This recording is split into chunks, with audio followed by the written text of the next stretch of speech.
There's nobody more delusional than a man that you don't want, but wants you real bad. Male delusion is a real thing.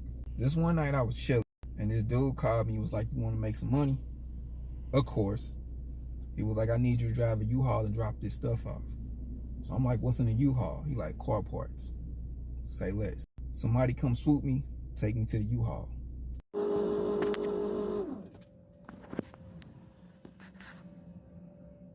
I dropped the U-Haul off.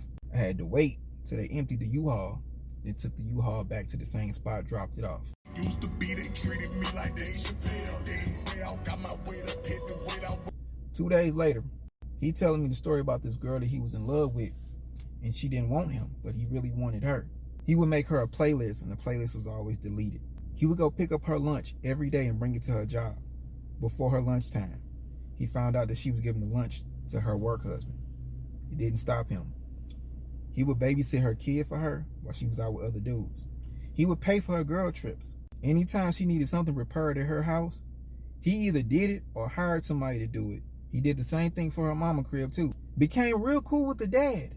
And in his head, he said her dad looked at him as the model individual his daughter should be with. And he was always her shoulder to cry on and never her D to ride on. He was friend zoned a long time ago, but in his head, she really wanted him. And the way he operated, the few times I was around him, you would really believe that that's his woman. I didn't know this was not his woman until after he broke all this down to me. One day, she finally gave this man an opportunity. And while he was there, he snapped. And his plan was to prevent her from moving on. This dude hired a group of dudes to come dismantle her car and her mama car. Put all the parts in the U-Haul. And guess who came to pick up the U-Haul? I didn't know any of this before I went to go get that U-Haul. He did this so she would need him to get to work.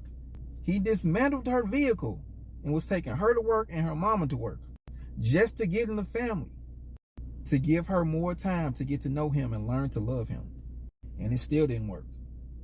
He even tried to get her fired from her job so she would have to rely on him. He even admitted to the stuff of taking her car apart, because in his head he said him telling her the truth would show her how much he cared about her. She got a restraining order against him. He still shows up despite the restraining order. But again, in his head, he said showing up with the restraining order on him is another way of him showing her that he loved her versus the obstacles in between them. He was offering to buy her a new car and she wouldn't take it because she didn't want to be attached to him. And I understand that, but this man destroyed your car. The least he can do is replace your car. And I know in his head, because he has money, women usually flock to him. But there's one woman that he wants so bad, does not care about his income at all. She just don't want him. I don't agree with none of his tactics at all. Now this individual is not my friend whatsoever. But anytime it's time to make some money, he be letting me know.